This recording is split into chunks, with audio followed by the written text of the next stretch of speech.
name is David Mesfin. I am the director of Wade in the Water. Wade in the Water, Journey to Black Surfing and Aquatic Culture. It delves into the 1,000-year-old history of surfing from the coast of Senegal to Angola, all the way to the Americas.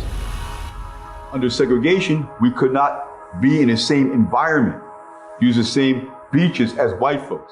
You still could go to the beach, but why would you want to go down there if you don't have a place to change your clothes, if you're not going to be able to get a meal easily, and if somebody may slash your tires or give you a ticket?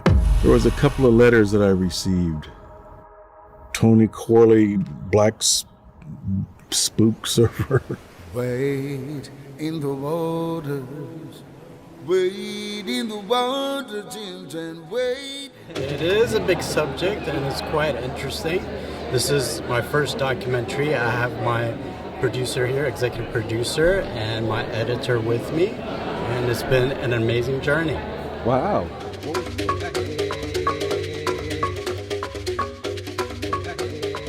The first account of surfing in Africa was written in the 1640s by a German merchant traveler, Micheal Hammersen. Anytime I get into the ocean, I just feel like I'm blessed. I'm being baptized. And so for me, I just want to share that. I worked in the outdoor industry. As much as I enjoyed it, I never really felt comfortable because there wasn't much representation. I started Intersection as a way to create a safe space and a welcoming space and a fun space and a positive entry point for other women of color who want to learn how to surf. What was the biggest challenge for making the movie? Yeah, you know what? That question keeps coming up. I think for us was taking a story, 1,000-year-old, a story of Southern California surfers and the future of surfing, of black surfing, and really editing it, making a story out of it. By nature, I'm a guy who works in advertising, and this was my first time really putting a full feature documentary. So I would say, editorially, that was a bit challenging, but at the end, I think it turned out to be a beautiful film. It's a collective of all of us telling our own stories so that we can have a history, a legacy that we can all be proud of. This movement of surfing is just a part of the whole movement of black and brown people taking back their place in the outdoors.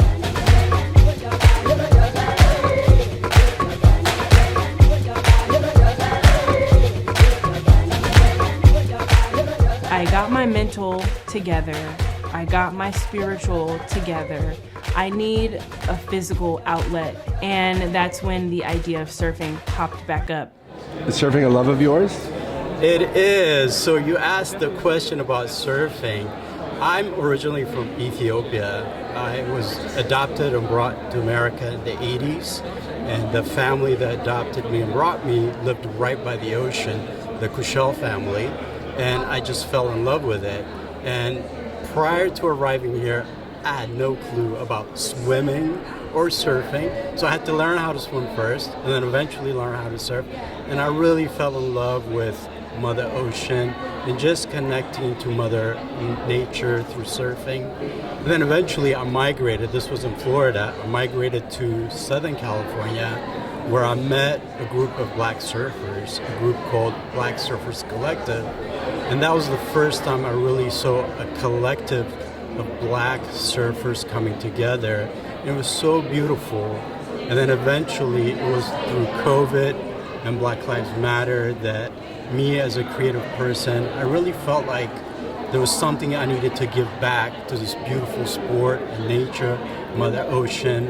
And with that, we ended up with Wade in the Water. It was just a passion project, honestly. Are you both surfers? These guys are surfers. I surf almost every day. Almost every day? Yes. I'm a big surfer. Nice.